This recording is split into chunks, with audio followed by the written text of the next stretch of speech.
is amazing. Like, just talking to a couple of the guys. Yeah. And I've never imagined living Kyle. You probably didn't think so too. If we went back to high school, we're like, I'm going to do this, I'm going to do that. But to be where God puts us now is such a blessing, right? On the way up here, I was thinking about you. I'm like, how much of Jeff do I know? I was like, I could honestly say I spent hundreds of hours with you in the same building because you serve at the church too. Yeah. Right? But maybe I had 15 minutes with you. Yeah. I know I prayed with you before on Tuesday nights. I'm pretty sure we prayed in the same rooms about the same topics multiple times. But I don't know much about you, Jeff. Yeah. No, and man, Jeff worked for the CIA. There's a reason. Oh, okay. We assume he does. Okay. We don't I'm know a for little sure. covert, man. And there's parts of me that I've always had a little secret agent, and keep it quiet from people. You'll never know. No, I mean, there's, and I'm a person that can say far and wide, like, God's picture in my life has been painted in so many different ways that he had to smack my stupid Polish head every once in a while. Just be like, do you get it? Like, I am real. I'm here. Like, man.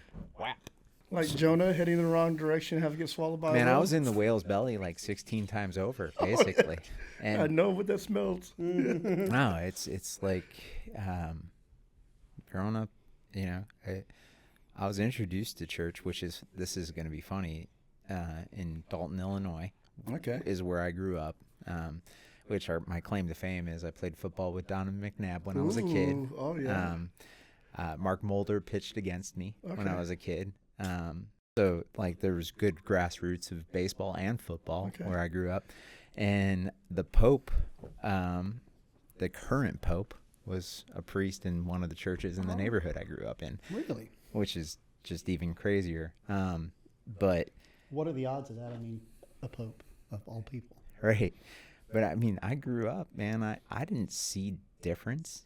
The neighborhood definitely changed when I was a kid. Like I said, it was a lower middle class neighborhood when it started. Went to a lower class neighborhood. Bad socioeconomic situations. I mean, gangs were rampant.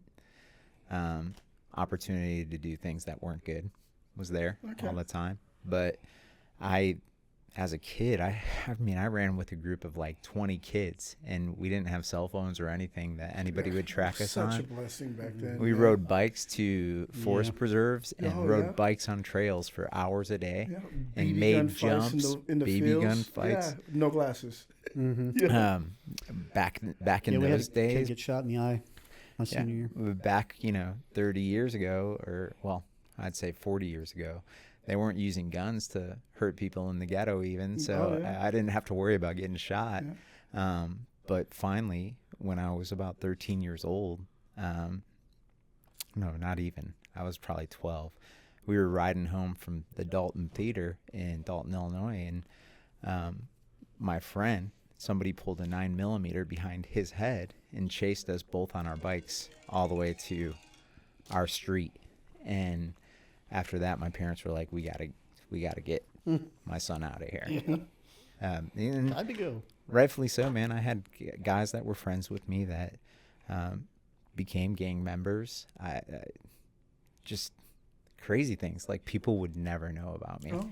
And I didn't do stupid, and luckily I was pulled out of that situation because I was probably easily influenced at that time in my life. But I carried some of that stuff to that middle upper class neighborhood we moved to too, which is trying interesting. To stand out, trying to fit in.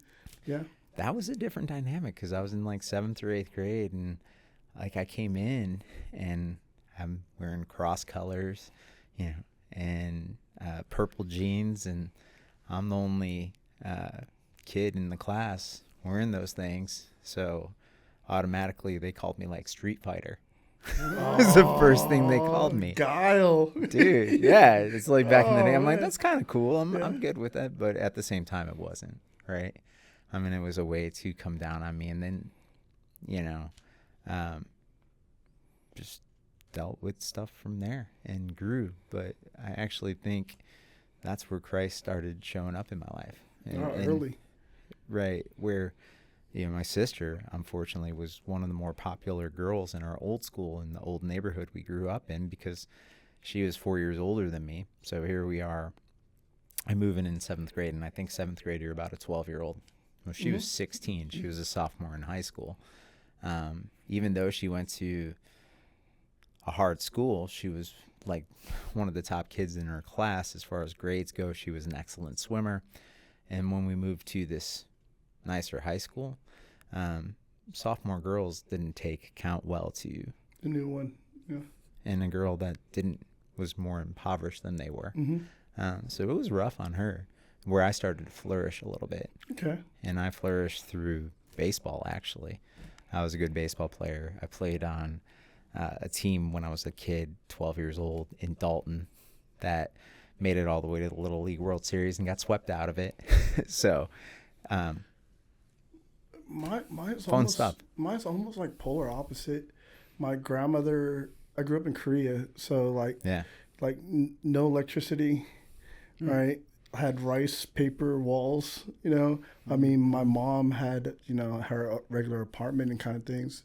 So I moved to the States at 8, and I didn't fit in because it was a complete culture shock, right? But similar to yours, about in high school, kind of got contacts, got into sports, flourished through sports and stuff like that, man.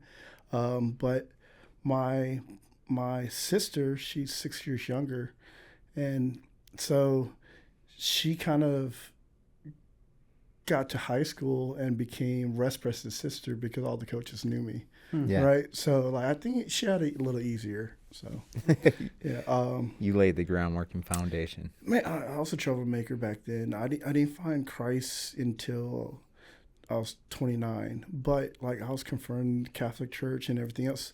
So I knew rules, but it was the same thing, seeking attention, and not understanding it from the get-go. Right. So I didn't find Christ till I was in my 30s. Okay. So, grew up Catholic, went to Catholic church, did the kneel, sit, stand thing for a long time. Up, down, down, left, right, left, right. Yeah, just like Contra. Yeah. It was good. Sit and be fit. Yeah. Sit and be fit. And I always had an inkling behind me, though, to be good. And do right by people, right? So it was always led by that, but I found trouble, right? And tested it all in college. Went to the university I went to, where I met my wife, because I heard it was a great place to have a party. Okay. So I've heard that. It was, but the funny thing is at the end of the day, I got a degree, and I found Brooke, who may have been lost in college too, but at the same time, her grandfather was a Methodist minister. So foundationally, God was important to her. And when we got married, 2 years into it, we were having a son, and she's like, we will find a church. Good. And she laid down the law. Yeah. And that was in my 30s, or right around when I was 30 years old. I saved a couple of years later. Yeah, so I saw you Tuesday, and just how men's night, and you bring your sons too, and I'm like, oh man, I can't wait. Yeah. And it's the whole transformation, right? How we grew up and how we're setting examples for even our own kids, right? Yeah. And I have an older son that I didn't do that, right? I was the new Christian and still understanding it. But now with my younger two, you guys know Ethan and Elliot, the feral kids that run around church like they own it. But just remind us of ourselves when we were young. Mm-hmm. Yeah, but feral and controlled type of way. Them seeing men on Friday nights, now Wednesday nights, and just feeling at home, that's their new norm. Right. Where for me, it was going to the Catholic Church was you have to because I said so, but not understanding why. Where the young ones, they enjoy it. They're like, I get yelled at when I don't serve, and we go to one service, and the kids are like, "What do you mean I don't get to go to hang out? Why aren't you serving?" And that in itself is the little victories. Yeah. But the funny thing is even just growing up in that Catholic church or kind of being force-fed CCD, because I got that, and I rebelled. Where I played football with Donovan McNabb was actually at church St. Jude in Dalton, Illinois, and the kids that went to the church that went to the church school could play on the team, or the kids that went to CCD could play on the team. So that's how I met. I mean, that's how I met some of the hardest coaches in my life too. That actually whooped me into shape. But I still, like, that message they sent me at that point in time didn't hit me till 14 years down the road, 15 years down the road, which is insane. But then, it's a give and take thing too. And you learn from the hits that you take, which I tell my sons all the time now, you're in a bubble. Like, you are in a different situation. It's a different environment. I mean, they're good kids. They are. And they don't. Very polite, firm handshake, everything. Yeah. Well, and their experiences are none compared to mine, but I don't want them to have that either, Oh, yeah, that's a tough struggle. And that's where we battle as, like, parents, like, how are we shaping and molding them to become something at that next level, right? Yeah.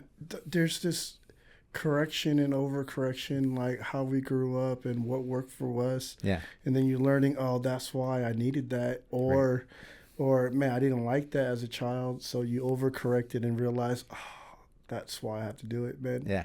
Yeah. I wish these kids came with handbooks, but they don't. Right? Except for the Bible, right? That's true. Yeah. That is the best handbook. Yeah, it is. But yeah, no, and it's, in some ways, people take on the aspects of their parents and they say, and we're fathers in our home, and we don't want to be fatherless homes, because we want to mold and shape our sons to be men, right? To be what they're called to be. And that's important. Presence is important. And we've talked about it in other podcasts before and stuff like that, where, it's like that message in the home and the father being there and the importance to their sons, they watch regardless. Amen. Yeah. They watch regardless in everything we do, and they take the good and some of the bad. But, like, I looked at my father in my life, and I people would say I'm polar opposite of what he was, but he also taught me so much good. Absolutely. And he loves hard. Like, that's the one thing I got from my dad that I recognized later in life, how hard he loved and how hard he still loves. I mean, he basically would drown himself in debt to help somebody. And those are things I didn't notice when I was a kid because of the hard things he did with me. But that's what shapes you too. My experience with my father is more of an absentee, right? And there was going through my divorce. There was I had to do some self work and realize there was some abandonment issues that I had to work through. And one of the things that changed my perspective was, like, I don't know enough about him to realize how much hurt he had in his life. But for me, like, him not being in my life made me excel in some areas, being very independent and being self-reliant. At the same time, like, I was really good at pushing people away. Right. But when I went to his funeral, I get to hear these stories of how he lived his life, and it's like, how did I inherit some of these traits without seeing it in action? You know, like, we mimic what we see. Right. But if you would ask anybody that met my dad, they would say, hey, he never met a stranger. But then you guys probably can say the same thing about me. Right. Yeah. But I didn't learn from that. So how does that transfer over? Yeah. Right. And just like what you said, there's balance of goods and bads and everything else. But man, I wouldn't be here without him. And I know that there's hurt in his life. And if I were to blame everything that happened bad on him, what about what happened to him or the things I didn't know? Yeah. Right. So these father wounds, they're just generational curses. Right. Right. So. Well, and biblically, that's truth, man. You're knocking off the chains of generational curses that you have in your life. And some point you have to make the determining factor to be the stop in that. Oh, right? absolutely. If you're the stopgap. And, I saw the anguish that he battled, but now I see the love that he shared, right? And he's, like I said, he's still around, and hopefully someday he'll tell me things. I mean, he's almost opened up to me on some of the hurts and pain that was caused on him earlier in life a couple times. But it's also just getting to that point of freedom. Absolutely. And we'll talk, man. Yeah, we could talk freedom all the We could talk generational curses there too. Yeah, I mean, it helps you shed those things. I mean, and we talk a lot about like Wild at Heart too, absolutely. And Eldridge and his books and different things. Fathered by God. Yep. Yeah. Sometimes like guys look past the fact that you can continually learn to be better. Oh, absolutely. And those things, it's like, I don't need that in my life. Everybody needs that in their life. Absolutely. Because the self-reflection is, man, if I could pass on anything to my sons, that's just the one thing I want them to grasp is that self-reflection. It's, as parents, we're learning to be parents as we're being parents, right? Yeah. We're also learning to be adults through the ages. You got some teenagers too. Yeah. And I could say honestly that my 5-year-old is the most emotionally mature out of all of them. Why do you think that is? Isn't that crazy? But it's watching everybody else in front of them. I know it's more on the crowds of people that I'm around now that are more transparent, that we're redefining what the norm is. Right. We mentioned as a father, we're supposed to teach our sons to be men as we're learning how to be men. Yeah. But the worldly view of it is just tough, rugged, whatever. But man, being open, vulnerable, and transparent, and being a man, a God-fearing man, that's what a man is supposed to be. Right. Right. Yeah. So our kids see that, and they kind of get that little jump start, Right. So. Well, and that's where also there's separation between prejudgment on what a Christian man is and what a Christian man actually should walk like. Oh, absolutely. Right. We sit in a point where we try and reshape the Bible or reshape the Word, but the Word should be shaping us. Yes. And we should be carrying that into the world. Yeah. Yeah. Right. And that means loving everybody. Oh, yeah. That means opening the table up to everybody. And I didn't know that till I finally had freedom in my life, right? Where Christ showed me that. It was like, okay, everybody's welcome. No matter what point they're at in their life, no matter what beliefs they have, they're welcome to your table. Yep. Your convictions aren't their convictions. Absolutely. And I'm here to create those convictions and shape them through my word that I created, not the words you created from yourself, the words that you judge from me. Absolutely. And that's where that's where the rubber hits the road, man. I first met you through Kirk. I love Kirk, right? Yeah. Kirk's the man. He did the Kirk Lie. He stood up and did the Brotherhood night on the first year I came. Yeah. And man, he was a stranger. Somehow I got past him, and as he walked out of the sanctuary, I tracked him down and kind of like linebacker on a running back, beelined him and just gave him the biggest hug ever. Complete stranger. He introduced me to you when you guys were teaching Emergence together, and man, I was like, okay, cool. If Kurt knows you, then you're good. You're good in my house, And I think a couple times we interacted throughout the church, just little things. But last year during Brotherhood night, you creamed me on the little obstacle course, right? And then so I had to re-race you, and I think I accidentally kicked you, right? Maybe in the face. I don't know. just in the face. It's okay. Yeah. I still came close to beating you again. Now we can speak of your youth. I am competitive. Oh, super competitive by nature.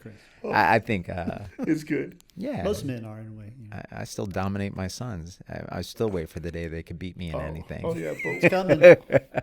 It's coming a lot closer, but they both still have to wrestle me to try and get me, and I still beat them both. Yeah, but it's fun though, right?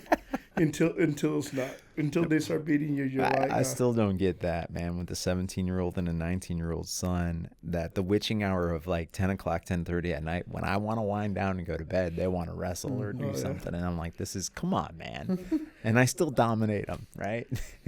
They'll say differently, but sometimes when we get a little older, we can't do it physically. You can still beat them mentally. Zachary, he just turned 20 this year, and when he was maybe a sophomore in high school, I'm working in the garage, and he's like, "Come on, Dad, let's go out there race from stop sign to stop sign."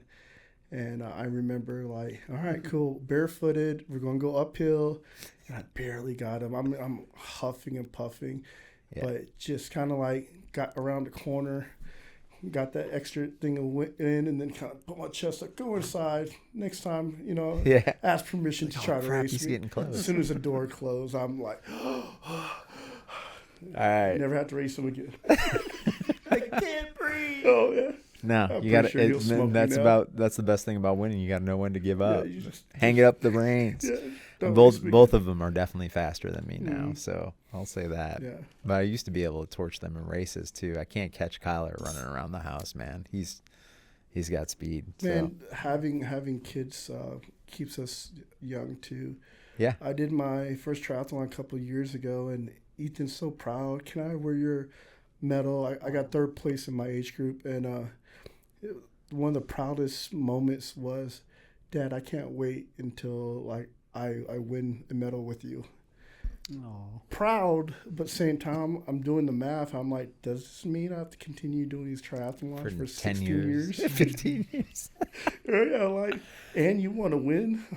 Yeah. Maybe he'll like push me in a wheelchair or something. I don't know. Well, think about that, man. I turned 48 in less than a month now, and I'm like, all right. So what position you play in football? Well, I was a middle linebacker and a fullback. That's why I did the same position. So, I was inside linebacker and fullback. Yeah. And I was water boy.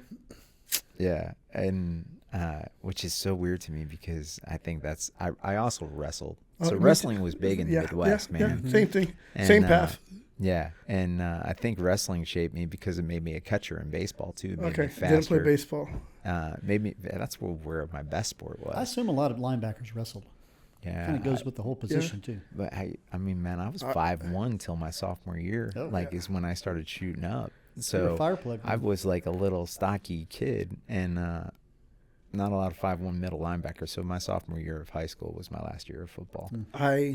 I came to the States and learned baseball for the first time, and playing it in middle school, didn't catch a grounder, and hit me in the nose, and that's the last time I ever tried to play baseball. I did some Navy softball team, whatever. I still don't like it. Yeah. Right. So. Well, and I played catcher from when I was 7 years old till my 20s, basically. It felt like, and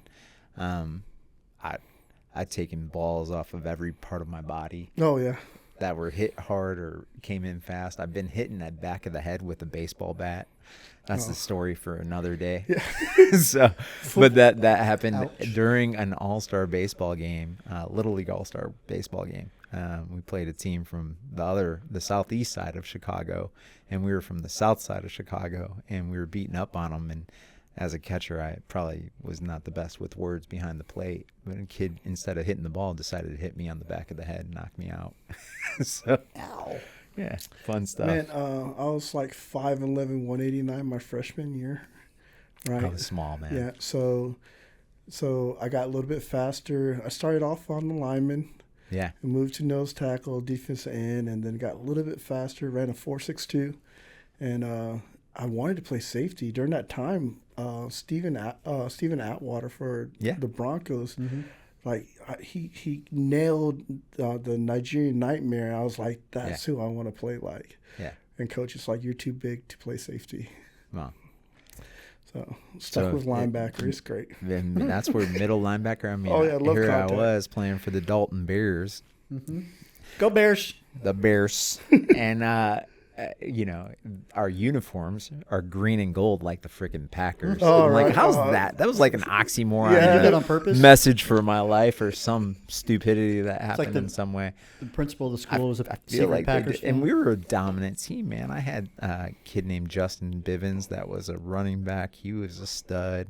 There were some great athletes. Antoine Randall, who coaches for the Bears nowadays, actually came up through Dalton and Thornton High School. I don't actually know if he played for the Dalton Bears, but like there were some good players. Yeah, I say Bears. I say you can't not say it I normal. can't say it right. I can't. You can't say it like Texans do. No, I can't say it Like, with an like A. Pastor you're a Sean when he Bears says fan. Barnes. I'm a Bears fan. Do you know Tommy Harris? He's our age. He came from, I played with him in high school in Ellison, in Killeen. He was number 16 overall, number 93 defensive end, one of the fastest defensive end that you guys had. Played right in front of Erlacher. Yeah. Yeah. I remember. He's from the same town as I am from. What I was getting to, long story short, is thinking about middle linebackers. I mean, what did I grow up seeing? Erlacher, Dick Butkus. Butkus, Yeah. Samurai Mike right after. Yeah. And Samurai Mike's who I remember. I don't know anything about Butkus. Butkus was before my time. Coach. But Ditka. Yeah, Dicka. And but Mike Ditka is the uncle of a girl I graduated high school with. Oh, yeah. okay. But it went from Samurai Mike to then straight down the road to Brian Urlacher. So everything I ever saw was middle linebacker. That's what you had. He has hair now, by the way. I know, which is crazy. I got to grow more. That's why I wear the hat today. I need some plugs or something like that, but we'll make that work at some point. But no, that's what I grew up seeing. Man, a couple years ago, there was a basketball group at Vertical that we used to play, and then now that kind of changed, and we're trying to start a venture group where kind of do like a multi-sport something, Yeah. I have to call you when we play football. Like I got 4 good plays left. Are you talking about the Saturday morning I'll stuff? play anything. Yeah, four good plays. I'll play anything. All right. Until I get yelled at by my wife for being stupid and trying to hurt myself. Oh, yeah. Or I played. I can throw if y'all can catch. Oh yeah. Yeah. It doesn't mean we could run, but we probably could catch. It just takes But I me can a throw few a good. minutes. I can throw a good spiral. Yeah, good. A few minutes to get my shoulder warmed up again. Oh, But absolutely. I could throw. I think I could catch, but my sons pointed out when I was trying to track down a fly ball a year ago practicing with them. He's like, "Dad, you looked foolish out there trying to catch a line drive, and you dove and rolled in the dirt, but it wasn't really a dive. It looked like you tripped." I'm like, it was bad. I'm like, bro. Those hurt just a little bit more. We have that football field at church. Why don't we do something out there? I've reached out and talked to a couple of guys. Like Jim Clayton takes Is there care a of backstop fence too? No. That field is a walking liability. Yeah. Yeah, it's got some holes, some divots, and stuff like that. Yeah, That's why it's about to be a parking lot at some That's point. true. Yeah, but that's the thing. Like, I don't think we could do the full like pads and anything else, but keep it safe and just run routes, just having fun. And I'd rather do that on the pavement because knees are.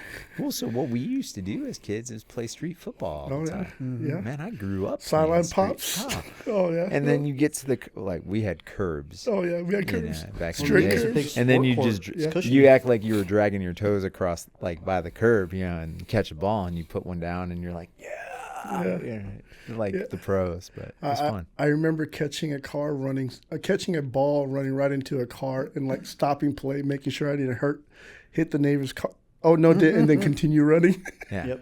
Well, we'd get to, and this is Chicago winters, but we'd get to winter, we'd still be playing, and then it'd snow, and cars would be driving by, and we'd hide behind the cars after we were playing, and then grab their bumper as they were driving slide by. back. Oh man.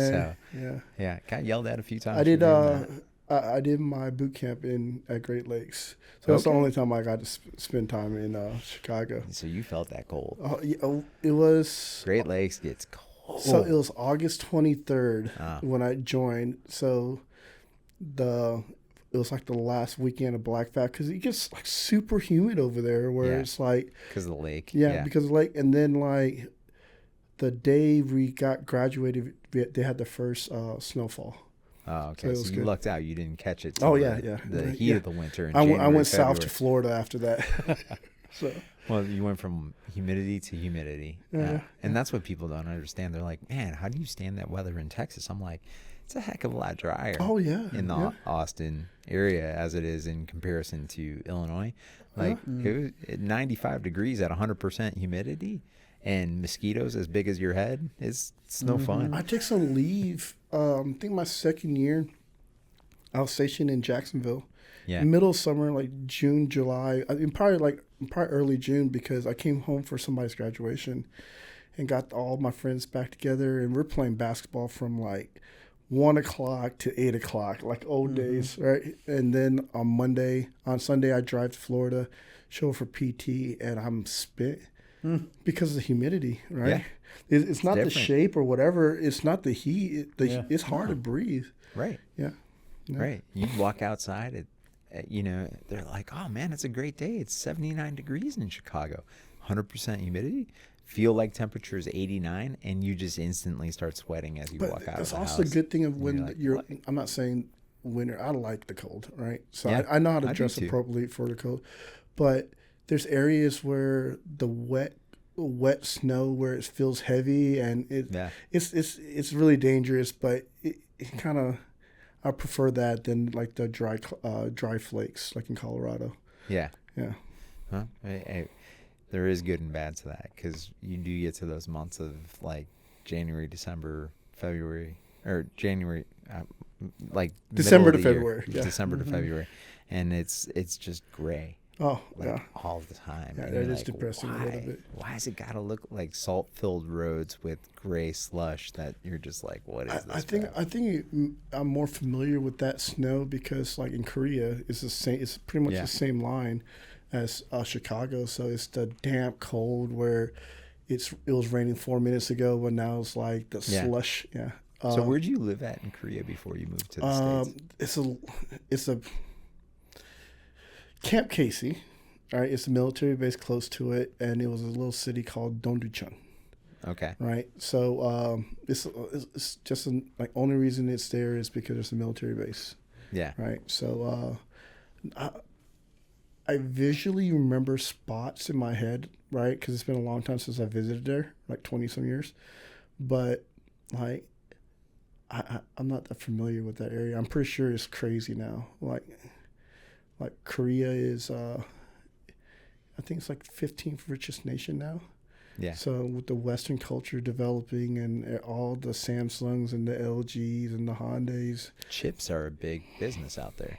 So and they've been, I forget who, I mean, that's the big battle between the manufacturing of chips in Korea based on China's takeover or wanting to take that, in Taiwan too. I think it's a big part of that also. So there's like these large talks on chip manufacturing and then also oversight and where it should come from. Yeah, I've seen all that stuff. We could even if you go into the batteries where it hit home with like the Tesla batteries and the different Samsung battery plants. Yeah. Samsung, another Korean company, and they're popping up all over the place in the United States. Right. Because we're so technology dependent now, right? It's either chips or batteries, Well, and what's it do when they move it here? It costs a little bit more. But at the same time, access, consumer access and stuff like that becomes greater, and then everything becomes about profit in some way, shape, or form. So now it all comes down to profit. Yeah. Which is funny. We're like, what circle are we talking in right now? Oh yeah, it's just a couple of guys just hanging out, having a conversation. Yeah. What were we going to talk about today, other than the random stuff? I think that's what we kind of talked about. We're going to talk about just whatever comes to mind. Brotherhood, how we met. What about that? What about the James series? Oh, you want to touch on that? The summer series. Yeah, honestly. Summer of James. Or even the stuff we were talking about last night too. Yeah. Last night we did Acts 13, but I think it was a little leftover from Tuesday night when Doug was talking about our attitude of gratitude and kind of called us out, and he hit it right on the nail, because he's like, yeah, this is not new for everyone. I was like, yep, it's okay, cool. But we all could get better. And just kind of made it pivot for our Bible study last night. Right. And then I went to Mike Stevens. You know Mike Stevens. Yeah. He has a study on Wednesday morning. And we didn't do a study. We just kind of like, hey, this is where we're going. We're doing Daniel. But by the way, let's break down our Father. Yeah. So last night, I think we only spent like 30 minutes in the actual Acts study, but we just talked about praying and why we should pray and kind of broke down. We did a lot of praying last night. Oh, always. Until like 9:30. Afterwards, yeah. Yeah. It's good though, man. You never get anything you never lay out or ask for or anything, but also too is just how you're giving back and how you're thankful to God for provision. Like that attitude of gratitude like you talked about, but like he's even touching on and I think in Doug's message and just coming back full circle is spiritual maturity. Absolutely. And what you're learning through James. And it's funny because everything we talked about today so far is what shaped us into that spiritual maturity, right? And it goes back to it's modeling something, but it's also using the word to shape us instead of us shaping the word. You taught the Emergence class with Kurt in the morning. I did it with Jim Clayton in the evening, and preparing for it, I'm like, all right, man, I'm going to stop smoking. Nobody asked me to. Yeah. And I did it. And I'm like, man, what am I going to fill that vice with? I'm just going to, I'm going to read the Bible more. Right. So like already I'm going to this class. It's like studying a course early, Right. And man, I think like week 2, they're like, hey, so how often do you guys read your Bible? I'm like, kind of goes around in circles, scale from 1 through 10, and I'm like the third or fourth person. I'm like, I'm probably like at 5. I've been more intentional about it. Kind of proud of myself, Yeah. Right? A little proud of myself. Yeah. And I'm like I could say I probably was like a 3 before, but now I'm daily doing it. You guys know Mackie, right? Yeah. He's right. He's to the right of me. Yeah. And he's like, I would say I'm at a 1. I'm like, Mackie. I'm like, dude, you have experience, Mackie. Come on, I know. Now, brother. I go base camp with you. I mean, you're one of the sages. Like you've been doing this for some years, right? Like Clayton says, he says, man, sometimes men, we're too hard on ourselves, right? So it's like Mackie, you can't. And Mackie's like, David, when he prays, he does it always joyfully, and when he reads, he do it joyfully. And like I'm still struggling, right? And I'm doing it like begrudgingly and more like a checklist, right? And I went back home. I changed all my schedule. And it's like, man, I'm gonna stop doing it, just as a check off. I'm gonna do it until it hits me, right? And just hearing other men and how they're struggling, we learn from that. Like, all right, am I doing that too? Yeah. Right. So. Well, and that's where. You talk about Kirk too, like other guys, and this is guys in everybody's life. Like we talked about that intentionality, absolutely, of trying to develop relationships. Like, 'cause as a guy and as a father, just going back to freedom and different things. Like, it's God, then my family. Oh, absolutely. And sometimes I'm less intentional and I won't text, and you've seen me that whole spread too, and I won't have other conversations or lead to conversations because I'm enjoying my family 100%.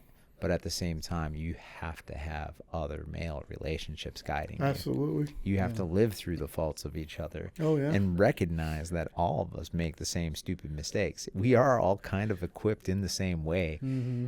And you're just like, wow.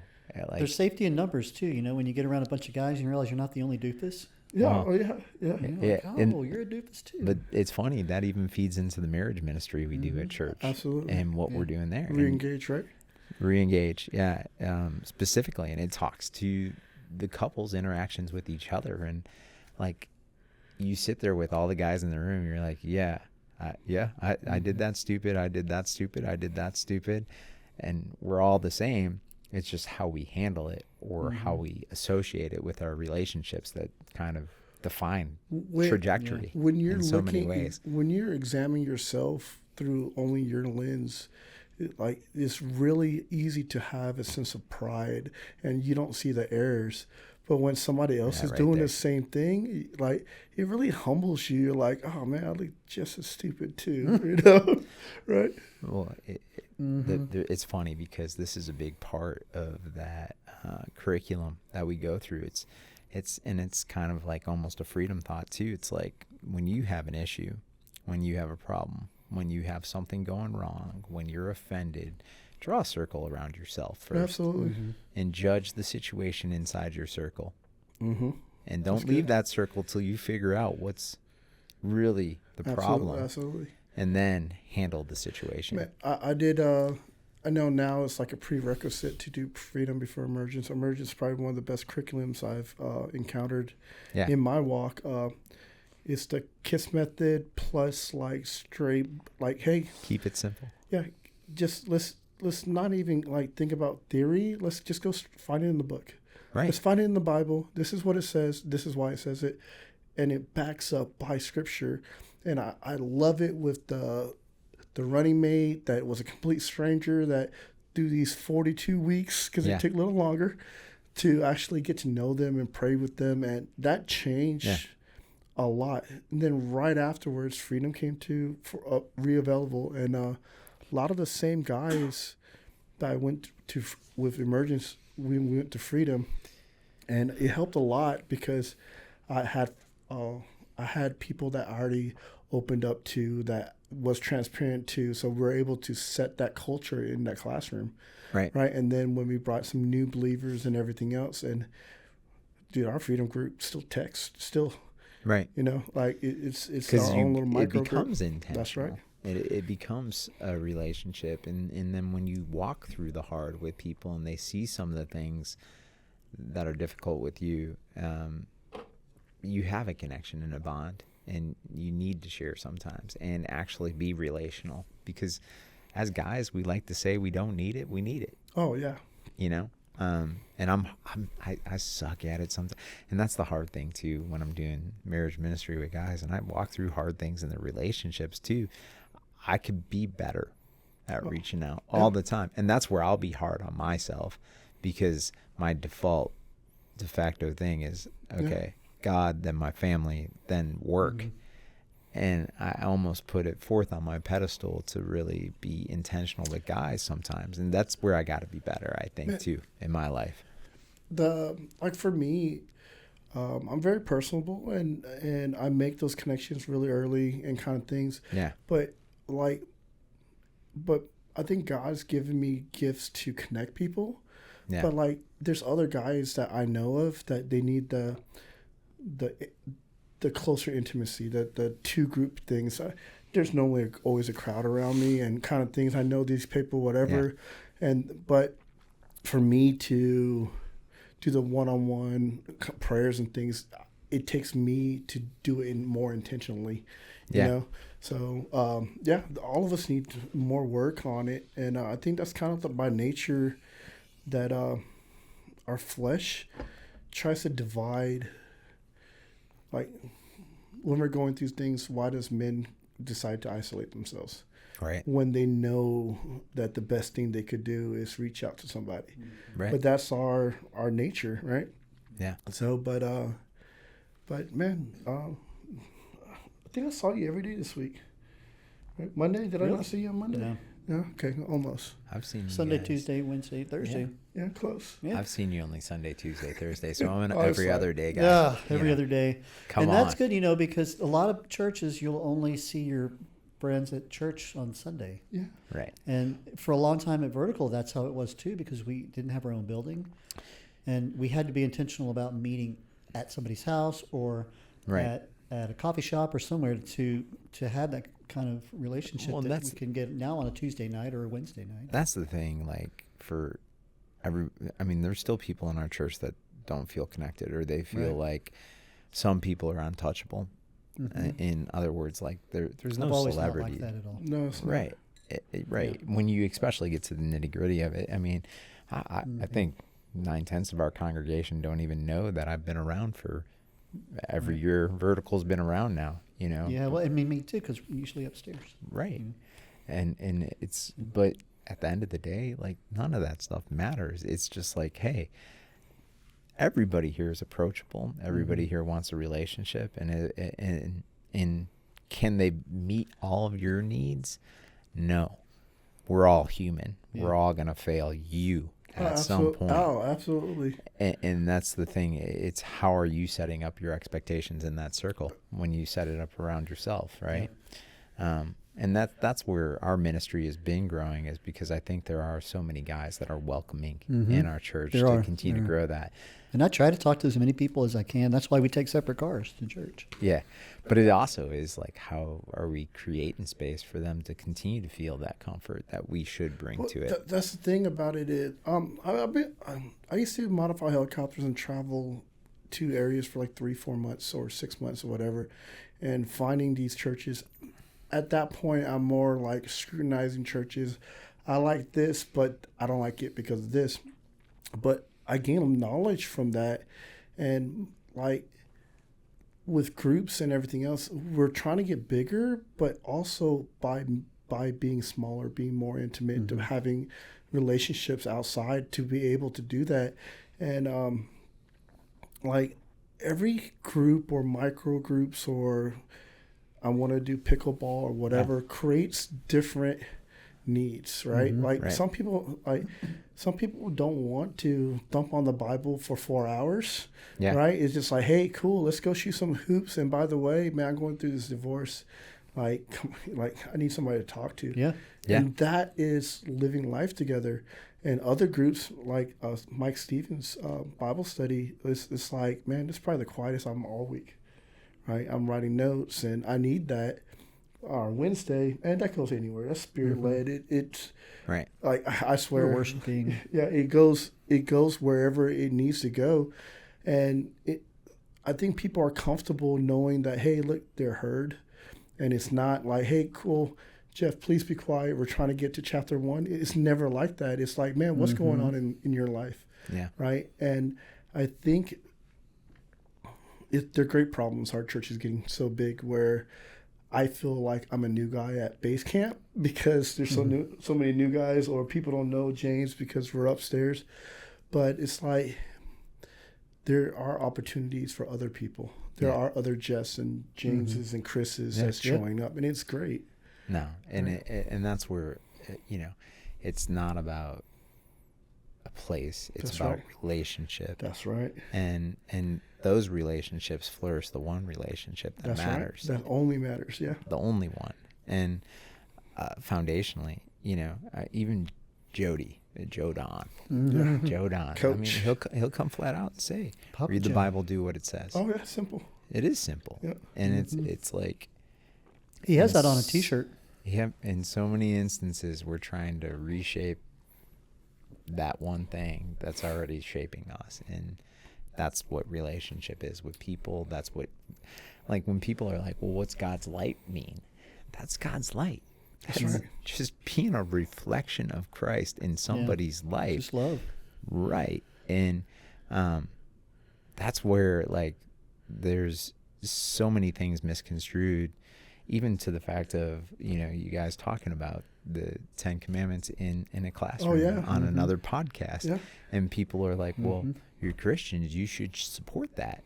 It's getting down to what Daryl said. It's like, I'm a teacher and I'm a Christian. I don't necessarily support that. I'm not force feeding my religion. Absolutely. On something. Forced religion. Because that's what religion is force feeding something. And true Christ followers are letting the Bible shape the person. Well, then you have people of other faiths in school too, and it just looks bad. Right. You know, it looks bad for Christians to go, your faith isn't as important as ours, but we're putting ours up on the wall. When that's not what Jesus would do. That's not love. Yeah. That's not free will, right? So, it's not free will. It's like the love that he has for us is only given through him. Right. But if you accept it, if I take you to the river and expect you to drink, it's not going to happen. Right. If I force it down your throat, like I'm at fault. It's the same as a kid who doesn't want to eat their vegetables. You know, they're going to go and spit it out. And if you shove the 10 Commandments down their throat, they're going to do the same thing. So all my older kids, sorry guys. So I have 3 kids that's older, that's 17 months apart, and how I force-fed vegetables is just convinced 2 of them that they liked it, so the other one will jump in line. But it's you gotta funny. Play those trick games. It's funny, and it's partly manipulation, but it's also they know vegetables are good for you. Mm-hmm. But if you lead by example, right, and you see it's good, other people act will like a Christ follower. Well, right, other people will join it. So, well, in the law of different attraction too is a person picks to be a police officer, a person picks to be a doctor, a person picks to be a lawyer, a person picks to be anything in life based on something they see in that they could reflectively see in themselves. Oh, absolutely. And when you're reflectively showing what Christ looks like in somebody's life, all it does is attract somebody to a relationship with Christ. That's right. Because because it should only be good. Oh yeah, is when you're seeking the truth, you'll find truth. Right. Everything else that remains won't be truth, and God will remain. Man, yeah, we wrap all kinds of places, man. So circle back, circle forward, circle around. So I posted this in our Oak Grove today, and I'm like, how much do you have to hate someone to know where your strength and peace comes from Jesus Christ, but you refuse to share that with anybody, Right. And I got that from Instagram or somewhere, man, and that resonated. It's like, man, like God has been so good to us. Well, I think that actually originates from a quote from Penn and Teller. Okay. And Penn had said he says he's agnostic or not a believer based on that statement. Okay. Like, because how could you say you love something so much that it has saved your life and not share it with the world? Yeah. And I think we look for opportunities or venues to do that. We might not be outspoken in certain situations, but I think that's where we're trying to learn to become better. Absolutely. Right. I think keep it simple, read the Bible, do what it says. And it's not you preaching or forcing the Bible down somebody's throat. It's literally living your life how the Bible says, right? Out of 100 men, 1 will read the Bible, the other 99 will read the Christian. Yeah. Being the example is all we have to do. And another quote is, man, right, share the Bible, and if you have to, use words. Right, that's another good one. Yeah, and it's by our action, and it doesn't have to be in pre-scripted plan, just like how organic this is. It's like, hey, man, like, when I went through these stuff, like, God was there with me. You know, it's like, hey, I'm going through this stuff. Why aren't you, like, bent over backwards and, like, pulling your hair out? Well, I know that God said that this too shall pass, and I know that He is for me. Yeah. So I'm just praising Him in the storm. That's one of the things my dad would always tell me when I was going through a storm. Mm-hmm. This too shall pass. Yeah. Yeah, it is. It's that simple. Well, I don't know how many dozens of times he told me that in my adulthood. And people thanks, Dad. Say, love you. If God's always good, if God's always for you, how are there problems in the world? And I'm like, because you got to understand, this isn't God's world, right? It's like you got to know what you're battling, but can he control everything within it? Yes, he has the power to do whatever he wants to do. Back to free will again, yeah. Right, but we still have choices that we make that direct us or take us down a path. But it's the valleys that we're in, and people are like, well, why does death happen to young and old and other people in between? Why do people get sick? And it's like, because it's a broken, sinful world. Right. And we had one that died for us. Mm-hmm. And basically, through that, we all should not be here. We all should have died of famine years ago. Right. But absolutely. That blood covered us, and the full understanding of that is the hardest thing to teach somebody to contextually look at, because they don't want to grasp. You can't, people are like, I can't grasp what I cannot see. But then God manifests in so many ways where I could say I've seen it before. At 29, found salvation at a really small church, really small congregation. Came back to Texas, and I dibble-dabbled in different church. And my younger brother, he's a wiser brother in Christ, and he's like, you got to find a home church. And went to Faith Temple that turned into Faith Point, and man, I was active. There was a build-a-block ministry where the not so privileged areas will do Easter festivals and give food and do all that good stuff. But during Easter, they asked me to play the devil, right? And man, it really hurt me because I'm getting compliments. You play the devil really well. And I'm months in. That's so weird that they would ask a kid to do that. I was 29. Or you're 29, never mind. Right? That's so tough. Yeah, it is weird. So I reached out to the college-age pastor, and he's like, man, Chris, don't worry about it. You're good. I'm like, man, that's not what I want to hear. Mm-hmm. He was like, here, go talk to the senior pastor. So the next Sunday, right, this is the rehearsal times, right? And I'm standing in line. It's like going to Pastor Sean after service. It's like there's always somebody in front of him. And I'm like, Pastor Scott. He's like, Chris, I've been looking for you. Oh, you go first. Right? He was like, hey, I heard you're into rock climbing. Right? Yeah, I am. Right? He was like, so you're not afraid of heights? It's like, come here. And on Easter Sunday, they built a scaffold. And they're doing a play where Jesus is on the scaffold. It's called The Bridge. And it's no words, just to music, and it's an illustration of the struggle through a man trying to reach Jesus, right, on the scaffold, and just get pulled by temptation and different things, and the bridge collapses, right, and then that crux, that impasse is Jesus is on the scaffold, and he is still on the ground on the stage. And everybody that's part of it forms a human bridge for the congregation, and they kind of walk on their shoulders. And the illustration is it takes a church to help people get to Christ, and sometimes it takes walking on the congregation's shoulders to happen. And he asked me to play Jesus. Yeah. So that Easter Sunday, Saturday, I'm in a mask playing the devil. I was so only put on the mask behind the car. I didn't want to know who people to know. And then on Sunday, I played Jesus for 2 services. Yeah. Right. And even in those moments of coming to Christ at that time, I didn't know what that meant, being on the stage and everything else. Yeah. And now looking back at how our church is made, we take away the theatrics and we do the relational things, and we live life through so many these organic ministries. Right. I think our church, in my opinion, has the strongest men's ministry of all the churches I've ever been to. Yeah. Right. And it's organic. Everybody I know serves.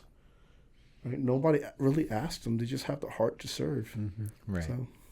And I think there's people that hunger for things to do, and in absence of relationship that's sitting in front of their face, they'll say, well, there's just no things to do. I don't get a chance to play basketball, or I didn't hear about that specific thing, or didn't do those things. And no guy's approachable, but they haven't taken that first step to approach it sometimes too. Or they're waiting for somebody to take a step towards them. And that's where we got to create the space. Oh, yeah. And I'm helping Pastor Sterling that way. But what I've found out with the men is they're on fire to serve, but they don't know the opportunity, like you're saying. Yeah. So if I say, hey, Jeff, do you want to serve in blah, blah, blah ministry? You got some spots? You're like, I don't know. I'll get back to you. But if I came up to you and said the exact words as, hey, Jeff, I need your help. Yeah. You think you can meet me here to do this? And you're like, dude, I'll love to help. Yeah. And it's more on, I think people need the invite, like you said, but it's like they don't want the title or saying I'm part of this. They just want to just serve in whatever aspect they serve. And I think that's kind of a part of humility that they want to belong to. So right. No. Man, we went all kinds of places with that one, huh? It's good. Yeah. That came out of the 10 Commandments being in the school. Oh, yeah. Well, I mean, you just have, and I think what people need to recognize here is this is a ministry. This is us creating and showing what our relationships are for others to say, okay, man, that's something I want to chase for in my life, is those types of relationships. And sometimes, even vulnerability in talking through stuff here is like, man, I could relate to that, and I'm seeking that, and how do I find it, right? Well, I mean, go to your local church to start, right? Yeah. I mean, that's a good place. Or just open the book. Sometimes it's hard for people to walk in the door. And if they don't know anybody and they haven't been invited by anybody. But for everybody that's out there, it just doesn't. It's not just a church, or like you said, open the book, ask the question, and then instead of trying to figure out what that means, find somebody else. Yeah. And if they don't know, y'all too, go find somebody else and search for truth until you know the truth, and the truth will remain. Right. He's the way, the truth and the life. But again, it's that old mantra: you never get anything you don't ask for. Oh, absolutely. Right, and you never find anything you're not seeking. Yeah, absolutely. Yeah. So it has to go back to the point of, what are you seeking? Knock on that door, man. Just go. Just open the book, and even if you feel like you don't agree, man, Pastor Sean said, if you wrestle with God in the appropriate way, you'll get closer to him, right? And it is, man. It's like all these things that you're desiring, he's reaching for you right now. He is trying to create that relationship with you. You just have to put yourself down and just look for it. Can you read that? Yeah, it's a good old AI, but overall, just attendance in churches. And according to Gallup polls, only 20% of Americans attend church weekly in 2025. 20%. That's 80% not going. Down from 32% in 2000. That's just over 25. But if you look at the census and ask people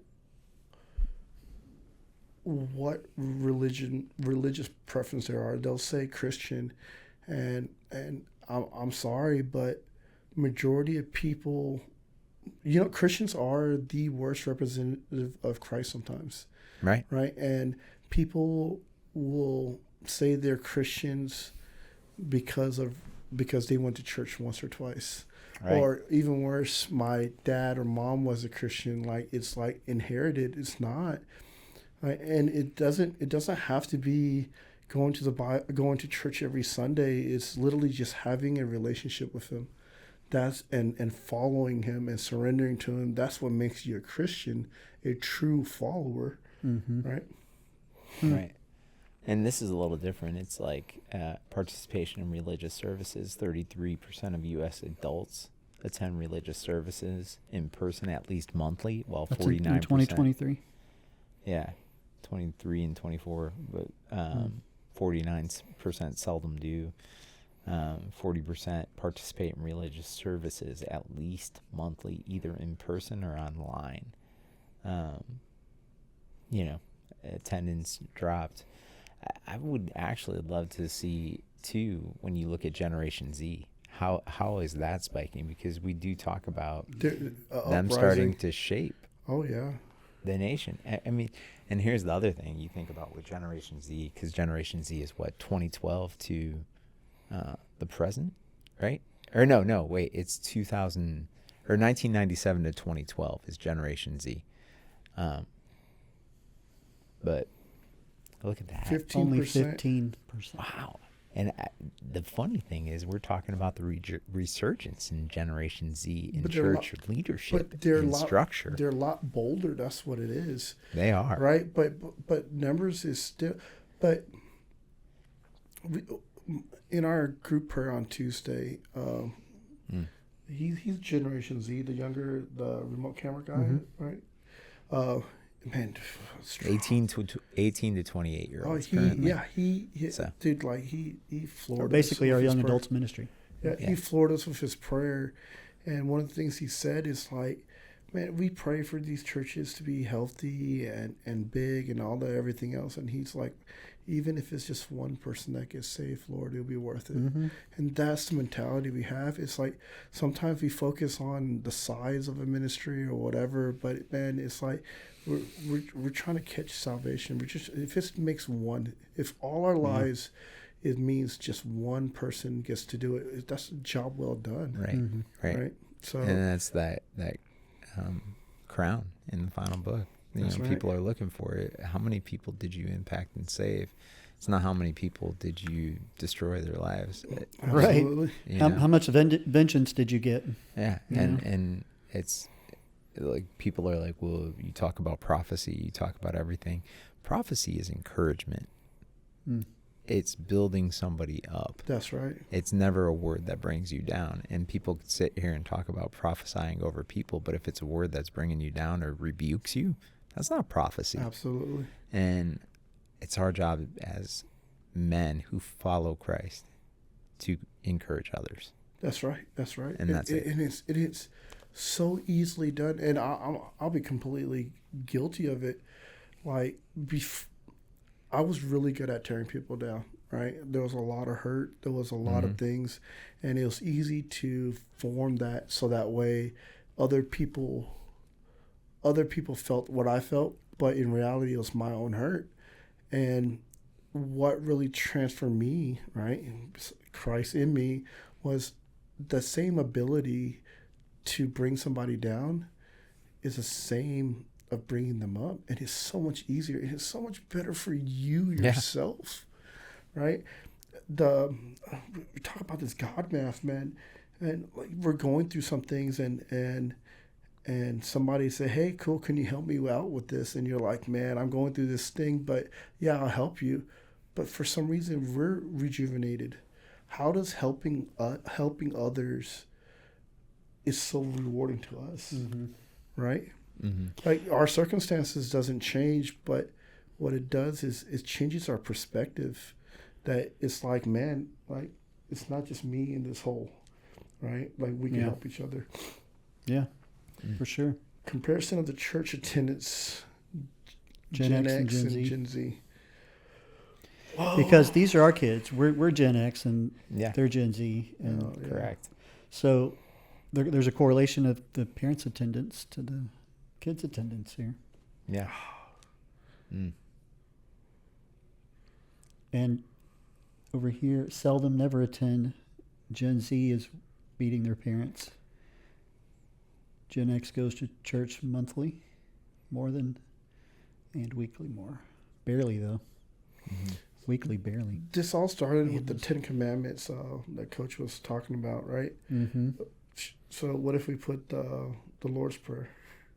You know, somebody in the comments section the other day said, why don't we put the Beatitudes? If we're going to do anything, why not put the Beatitudes up there? Because that encompasses everybody. It does. Not just Christians. It's how to live life. And I thought, well, that's a great idea. And Jim Newhart thought that was a great idea, too. Yeah. That's awesome. But I might have to go find that post and think that's a great idea, too. There were a couple of people that said that. Love, patience, thoughtfulness, graciousness, gratitude. I mean, we talked about it today. You know, that's the thing. You know, people need to see the love in you, and that's what they're attracted to. That's right. So how do we do a better job of that? How do we bump these numbers up? And that's where teaching them what true Christianity is and true Christ followers are, in opposed to judgmental, deep-rooted, seated Christianity that's led by how we depict the book instead of letting the book read us. Man, as men and all the men ministry that we're encompassing in the three of us, man, we talk about iron sharpening iron, but when we're talking about like other generations and kind of things, it's really easy to it's really easy to think like they're our children, right? Like sometimes we forget, like, your child, your son is your brother in Christ. Right. And it's really hard to change that posture on some of these things. And the reason why I brought the iron sharpen iron, sometimes from a position of a father or a leader or somebody older as a manager kind of things, we bring that sword down. But for us, when we're talking about swords, we're in battle with each other, and we're in the fight with each other. And I think that's what we need to do with Generation X, instead of trying to be the manager or this is what you need to do, because that's easily making it being judgmental or things. Go into fight with them, right? Swing the swords with them, and I think that's part of being a servant leader. Right. Locking arms and saying, okay, I understand your mess and I'm here with you. Cool. I've been through it. Let's go. I'm by your side. How do we get through it? And then if your heart's willing, like let's go. Let's make comfort. How many non-believers did we pray for last night that were people's coworkers? Oh, I have no idea. 3 or 4 at least. I know that praying for other people recenters the things the needs that I have. That's that attitude of gratitude. And when we pray for others, like if our salvation depends on it, we pray it more earnestly. And I think, like back to Pastor Doug was saying, it's like sometimes it's easy to pray for our needs like it's a McDonald's menu. Going through a drive-through, hey, God, hey, I need a number 2. By the way, can you make that happen before I'm done with this prayer? But how we're supposed to pray is for others. And we have needs too, but God knows those too. But when you pray for others, you're loving them. Like you love yourself. And that's really easy to do when you're praying for your enemies and your coworkers and non-believers. Yeah, God's not a vending machine. Oh, yeah. You don't put quarters in and get what you need. You gotta wade through it, and you have to stand in the water in the boat and have the faith to walk it out with Jesus, and knowing, like, if you're looking at me and you're looking in my eyes, I'll keep you above the water. So, I mean, as Christians, we refer the lost sheep a lot, the one of the 99. But man, after we were walking a little bit, we kind of like associate with the band of brotherhoods that are kind of the social rejects. They call the apostles, right? And like in Mark, man, Jesus keeps kind of not yells at them, but it's like, why don't you believe? Why don't you see what's in front of you? Like you said in the boat, right? It's like he's sleeping. He's sleeping and is woken because the storm, the apostles think that is going to capsize the boat or whatever. And afterwards, he's like, do you not know who I'm here with? Right? And when we're walking in that mindset that we're disciples, that we're not Christ himself, we are still learning to be like him, and keeping that same mindset that we're always learning, that we are going to make mistakes, but we're always seeking him. I think it takes that, what's the word? Makes it more easier to be approached by others. Right. So, yeah, it makes you more approachable. It builds life. It shapes everything. I mean, it's funny, you hear the things about law of attraction or what's happening with others, and realistically, the only true law of attraction is to just act like the Beatitudes. Right? It's like, get back to that. Yeah. It's all good, man. I appreciate the conversation with y'all tonight, though, man. I do. Yeah, get to know you, man. Fellow linebackers, man. Well, there's still more to know too. I mean, there's 16 different testimonies. Like I said, that's just the first. But I mean, I grew up in an interesting place, but at the same time, every moment, you know that, growing up in moving here and different things, everything has a space where it meant something to you and made you who you are today. Absolutely. Before God created the hairs on your head, he knew you was going to be here, and just like, hey, just be thankful for it. So right. Every day. Every day. As grace is renewed every day. Yeah. Right. For sure. Last night we broke down Our Father in the Matthew 6, 9 through 13, right? And one of the conversations that we talked about was, why don't we ever quote 14 and 15? So majority of Christians know our fathers, right? Yeah. Catholics and everything. We recite it before football chants and everything's. But 14 and 15, it's like if you have unforgiveness in your heart, right? But that's Jesus himself saying it, right? It's everything before it was, hey, Christ, like how do we pray like you? Right. And Jesus is like, hey, I'll break it down, 9 through 13. But 14 and 15, he also says, if you have unforgiveness in your heart, right, like, how do you ask for forgiveness, right? And I think we went all around it yesterday. And I think one of the things that you brought up is like, so what do you do? What if there's unforgiveness in your heart? What's the result of that, right? Earlier you mentioned something else I can't quite recall, but I think there are questions that we can't answer here, that we have to go directly to the source. The whole me being the devil and Christ, I never finished why I brought that up, is when I was in the builder block ministry, I'm always on fire. And I'm knocking on doors. Hey, I'm Chris. I go to this church. I would love to invite you. One of those guys, door knockers. And I think the part that impacted me the most was the one person that asked me, it's like, hey, I pray for this person on this deathbed and they died. And that's why I don't go to church anymore. Right? And just like what you said about kids dying or whatever, who are we to speak for God? Who are we to answer those things? He's the one that decides life and death. I know. Right. And we have a really good God that when we get up there, that we could answer him. But I have a feeling that he's so cool. We're just going to be all in him, and those questions are just going to go away.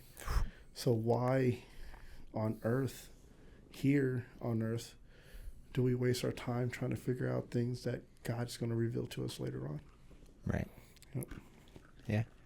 Going to read this from Struggle Meal on TikTok. Why the 10 Commandments? Why not the Beatitudes? I'm not a Christian, but the 10 Commandments thing is super weird. Not a good guideline on morality. Why doesn't the 10 Commandments say anything about slavery, rape? Super weird. Not a Christian, but even she said, well, that's or good. he said, Beatitudes. why not the Beatitudes? I call that wrestling with God, trying to figure out, right? That actually brings joy to me that she says she's not a Christian. Wait, just wait. Read it enough. Right. Yeah. Don't shape it's been God, a mix let of God shape you. It's been a mix of comments in there. Right. No, it's good stuff, man. But it is starting the conversation up. All right. Well, anything else? No, I think we're good, man. Yeah. I appreciate everybody here. Oh, yeah, I appreciate the conversation. Oh, yeah. So now I'm going to look at you as Erlacher. Erlacher. Oh, I am going bald. Maybe I could grow my hair back at some point. See, I'm already there. Right? Yeah. We're already getting there. We're old men. Old middle-aged men. Hopefully we're reaching Generation Z. Yeah. Yeah, it's crazy. But I can't believe I mean, what's the new generation after Z?